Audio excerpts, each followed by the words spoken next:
Most people approach retirement with a single question. How much do I need? That's the wrong question. The right question is, how does the income I'll actually receive from every source interact with the tax system, with inflation, and with the decisions I've already made? That interaction is where retirements succeed or fail. And most Canadians never run those numbers until it's too late to change them. Let me walk you through the real picture. The median after-tax income for a Canadian senior living alone is $31,400 a year. That's not a projection.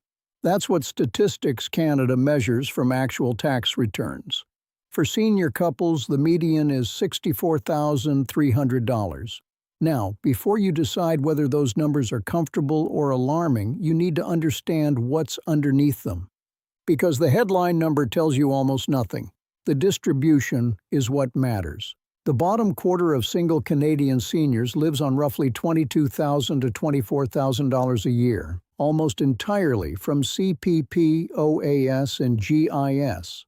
The top quarter pulls in more than $55,000, with substantial workplace pension income and investment returns layered on top.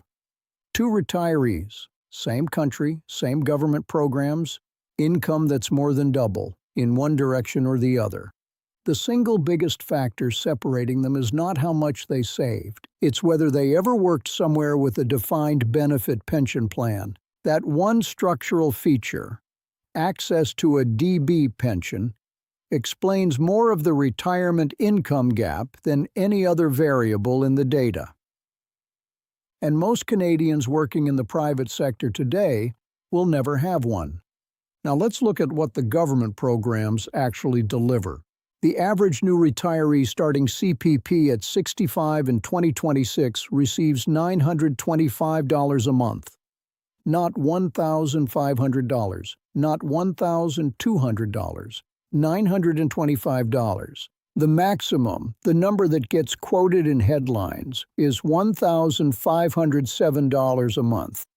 But reaching that maximum requires roughly 39 years of contributions at or near the maximum pensionable earnings level. That means full-time employment at a salary above $74,600 with almost no career gaps for nearly 4 decades. Most Canadians don't achieve that. Career interruptions, self-employment years, part-time work, time spent raising children. Each of those reduces the eventual CPP payment, and the reduction is permanent. OAS adds another layer.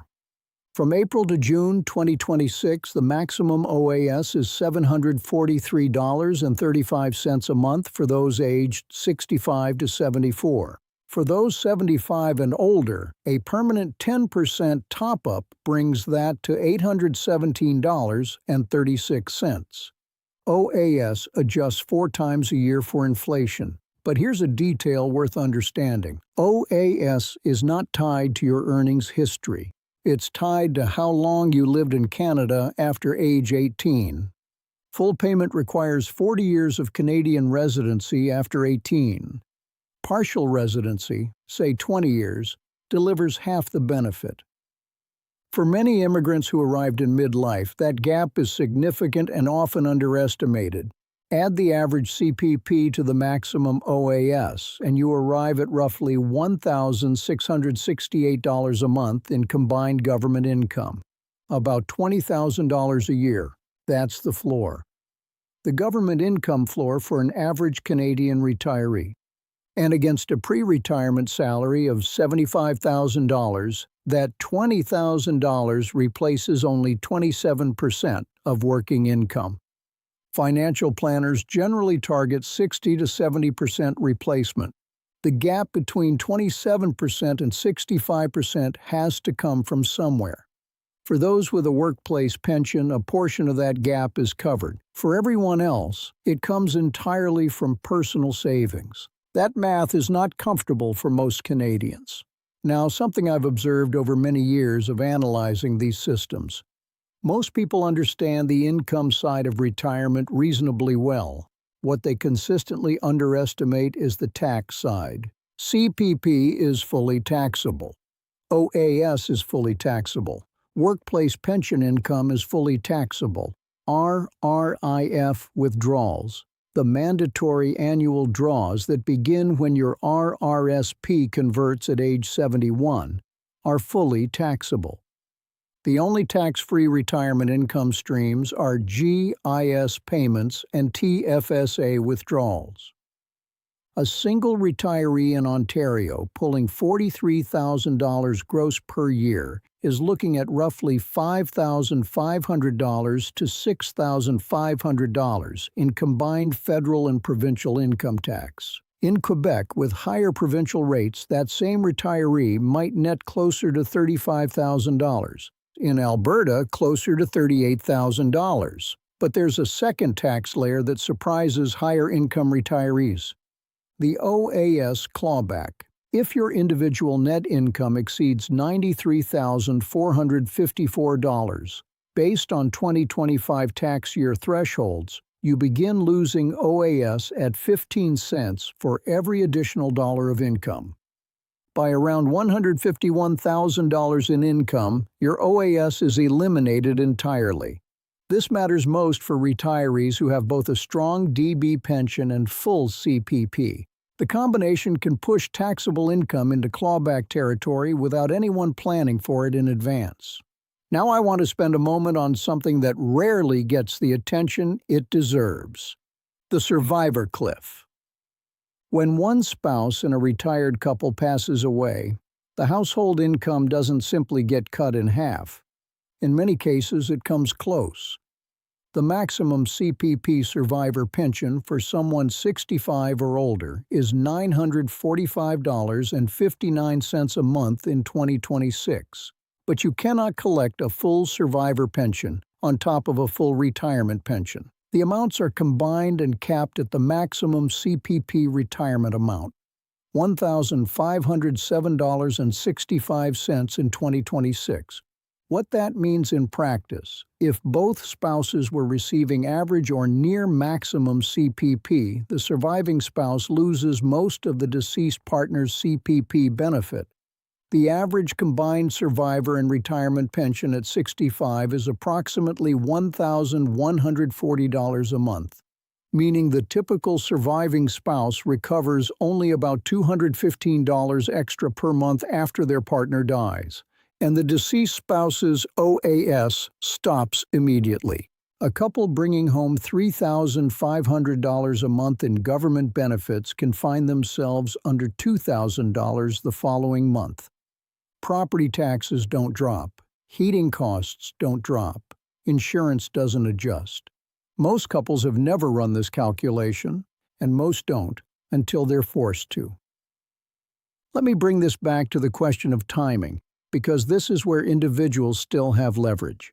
Delaying CPP from 65 to 70 increases the monthly payment by 42%.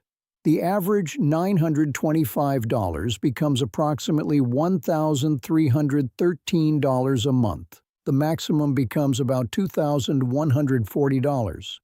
Delaying OAS from 65 to 70 adds another 36%. For retirees who can bridge those 5 years with savings or continued income, the math eventually favors waiting. But I want to be direct about something here. The delay to 70 strategy is a wealth strategy. It requires 5 years of income from somewhere else. For most Canadians, especially those without pensions or substantial savings, claiming at 65 is not a mistake. It's a survival decision. And the advice to delay should always be evaluated against your actual financial position, your health history, and your family's longevity patterns.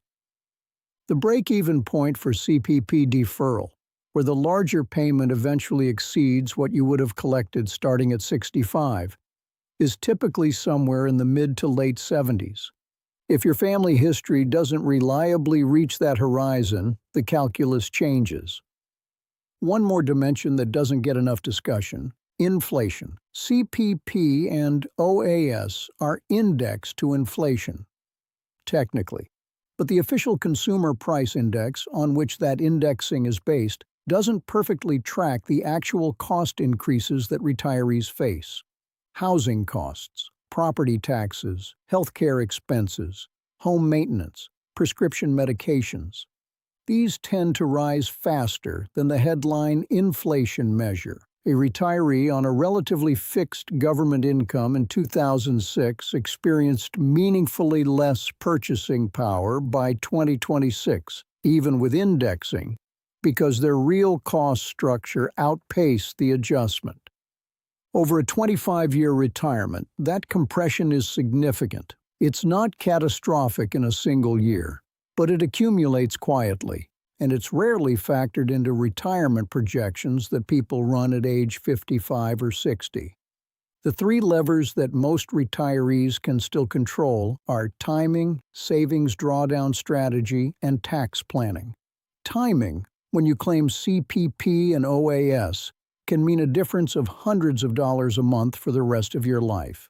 Drawdown strategy, how and when you convert RRSP to RRIF, how you sequence withdrawals from different account types, can dramatically affect lifetime tax paid. And tax planning, understanding how your income sources interact, where the clawback thresholds sit, and whether TFSA withdrawals can be used strategically, is often worth more than any single investment decision. These aren't abstract concepts, they're decisions with real dollar consequences. And most of them can still be adjusted, even late in the planning process. The Canadian retirement system is not broken, but it is complex, and it is not designed to explain itself clearly to the people who depend on it. That gap, between what the system offers and what people actually understand, is where most retirement shortfalls originate. Understanding the architecture is the first step toward navigating it.